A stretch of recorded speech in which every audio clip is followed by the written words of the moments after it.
first of all, hello to everybody, and I just want to compliment everybody who's out there trying to promote their products right now and joining this virtual food show today.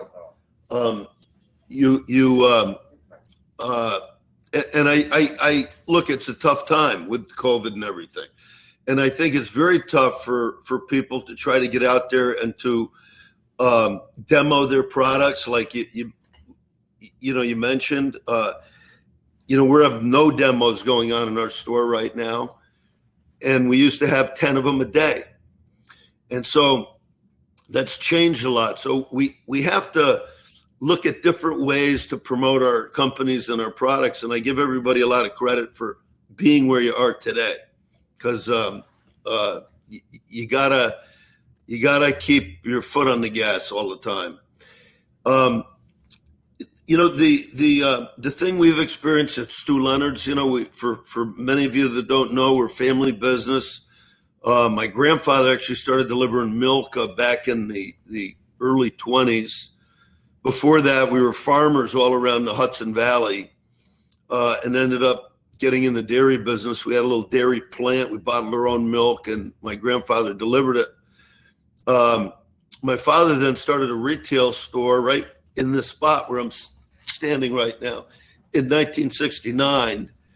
And it was a small 12,000 square foot store. And we've just put many, many additions on over the years and bought a lot from local manufacturers and farmers in the area. And the business really just grew. And now the Norwalk store does about $100 million a year. We have about 600 people working here, and we have 7 stores now, in the Metro New York area, and our 2 of them out in Long Island. We love Long Island, and we also have 9. The family has 9 wine stores. So the latest store we opened was just in Paramus, New Jersey. So we covered that Hudson Valley, Long Island area pretty well with our stores. This has been a challenging year for us right now at Stu Leonard's retail food business. And I think things we found in the store, it's obviously changed an awful lot this past year, but I really have to thank our people at the store. It's been a really difficult year for everybody, but I think just to give great service and to keep your chin up through this COVID year was a challenge. And I don't mean even just us at retail, but even for everybody listening, at your businesses or even at your home. It's been a real challenge. And, we've had to quarantine a whole bunch of people like any other business or company in America. And, but we got through it, and we did it with some great people. And right now, we do all our performance reviews for last year, and I'm just patting everybody on the back right now and thanking them that we were all standing side by side through 2020. A couple things that really changed is the humongous emphasis on cleanliness. We've been, we used to clean our stores, obviously, and wash them, the production rooms down at night and so forth. This year, we not only wash them, we bleach them, and then we sanitize them. So we're doing triple cleaning in the store. It's been a big expense, but it's just something that you have to do to keep our customers safe and our team members safe. The second thing, we bought 2 football fields full of plexiglass. So everything is corned off. You probably all notice that when you go to any stores or whatever. Now there's plexiglass barriers everywhere. We have them at our check cashing lanes, all our service bars. Even, tough thing is, we've had we have fresh water boiled bagels that we do in each store every morning, and we've had to put plexiglass up, and now we had to go to service bagels. So we have somebody. So you can't pick your own bagels anymore. We used to have pick your own pistachio nuts. You can't do that. They're all packaged now. So we went really into a mode where there's lots of plexiglass, everywhere. The other thing is, plastic bags. They've done a lot of bans on that. We've seen a big change from plastic to paper. Cash. We used to get, 50% cash in the store right now. Now we're getting 5%, maybe even less. It's going all touchless, paperless. And people don't even want to touch money anymore. The curbside and the delivery has skyrocketed, obviously, this year. A lot of people now just want to pull up and get their groceries put in their car. And I'm going to speak a little bit about what I see the next couple of years being like that you asked me to, Everton. And that's one of the things that's changed our business a lot. The product sampling is somewhere we got to pivot on that. Think of other ways to get our products in people's mouths. I think we have to think about that. One thing we're doing, we have an app at the store that our customers use, and we're giving free product away. We're looking at that almost as our new demo booth right now. And Chobani Yogurt wants to do a yogurt. We'll throw some free yogurt in there. And so we're looking at the app as a way to get the product out so people can taste it at home. But the product sampling is something I don't see coming back right away. And one of the reasons we had these huge food buffets in the store. We did 15 tons of food a week off of these bars, and with chefs and kitchens and the whole thing. And now what you notice with the pandemic, people are really don't want to go and scoop their own food and touch the ladle that you have in the food thing. And I think that's died. We quickly took all our buffets out of the store. It was a tremendous expense to do that, but we're doing all grab and go right now. I don't think people are ready, really for food sampling at this point. It'll slowly trickle back in as the vaccine comes online. But right now there's a real skepticism toward open food, I think, at this point. The other thing is our customers have gone digital. Everybody's been home on the internet ordering. It was like a lesson on the internet this past year. So what we found, we got to be really good online, really good digital, really good with those iPhones, and we have to start marketing better digitally.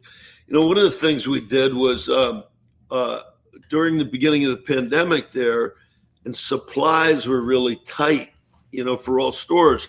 We had to stop our weekly flyers with our specials in them. We were just focused on getting items. And we stopped the flyers for about a month. And then we said, what? Let's not do flyers anymore. The paper flyers like that. I don't know about all of you, but you get this big telephone book in your driveway or your house or something with all these flyers in it. And I don't know how many people really read those things. So we stopped the paper flyers. We're going all digital. And if you look today, we're really pumped up our presence on Facebook and Twitter and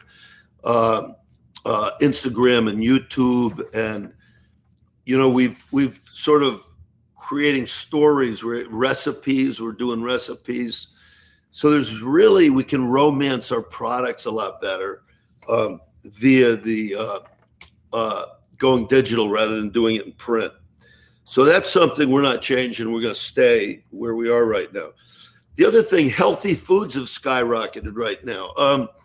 I know a lot of you out there, we do a lot of produce in the Metro New York area, Long Island, Hudson Valley, lots of produce, great apples, and pumpkins and corn and fresh squash, asparagus, everything. Long Island's like crazy good when the weather breaks. And so one of the things that we found is customers want a lot of these nutritional health building things. I got my little thing over here, but you could see, like ginger got really big. This is something, turmeric. When did you ever think turmeric would sell that well? It's hot as could be, and of course, garlic right now. And then you end up with things like these oranges right here. By the way, if you guys ever want to taste some, try these carrot care oranges. They're like 23 bricks on those things. And of course, lemons like this, because you know why? It fights the flu. So people love that. We've seen our shellfish go up in sales right now because it helps build immunity. People are reading all of this stuff. They want healthy foods. Our organic sales have gone up tremendously this year. So there's some, that's a trend. I don't think that's going to stop. People have learned a lot about these great foods right here. Hey, here's another one that really sold amazing during the pandemic. Tequila, okay? We couldn't keep our shelves full with tequila. Margaritas we found were like the hot drink, but people were doing more cocktails at home. They were cooking at home. So this whole at home kind of thing has been super big this past year. And the interesting thing we're going to see about the future here is the stickiness of it. And whether this cooking at home, people found some old great recipes, family recipes. They tried new products. They become a little bit of a home chef in the kitchen. I wonder, as this vaccine starts coming in and the sugar high that we're on starts to wear off, I just wonder how much of this will stick, and people will be cooking at home like that. Those are just some things that I've seen as some changes that have happened this past year. I think the future right now is going to be proceed with caution. People don't want the open buffets. We're doing grab and go. We're not going to put the buffets back in, I see, for at least another year.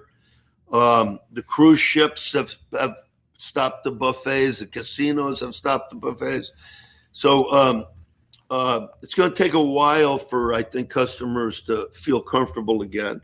And, we're down here right near, Ground Zero in New York City. We're only an hour from there. And, being here in Connecticut, I saw what happened after we had the World Trade Center bombing. And everybody was petrified, but slowly life came back to normal again. And actually, some of the best-selling real estate was down around Ground Zero there.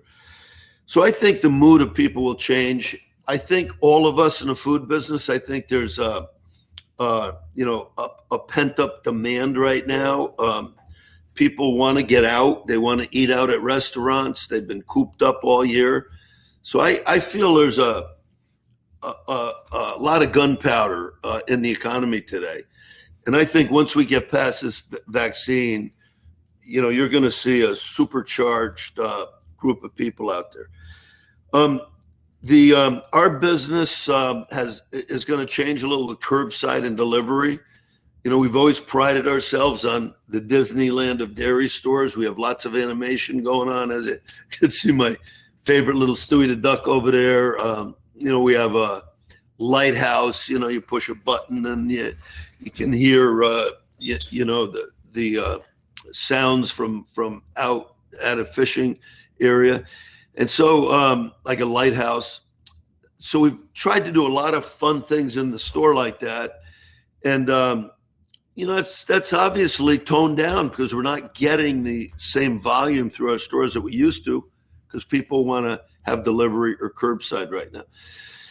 And they're shopping less. So they're bigger orders less frequently because they want to minimize the amount of time that they're going out. So those are just some things that I noticed this year. I'm very excited, about us returning to normal again. I think that's happening. You can see it right now. We notice even in our stores as customers come in, they're more comfortable with the just being out a little bit. They feel better. A lot of people probably have gotten that first shot. I'm excited about it. And, one of the things I wanted to just recommend here, we haven't really launched this year yet, but prior to the pandemic, we started this thing called Stu's Tank.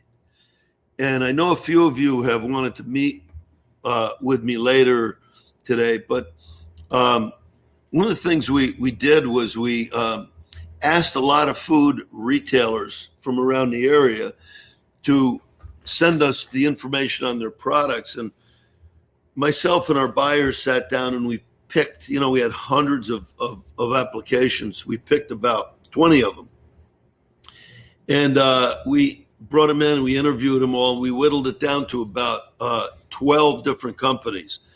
And then what we did back then was we allowed them to demo in the store for a month. And we let our customers sort of vote on the sales of that item.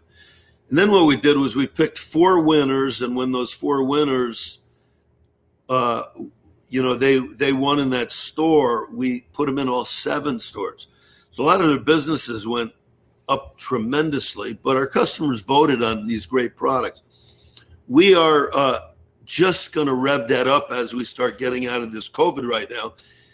And one of the things, Everton, maybe I could give you an email address that everybody could email.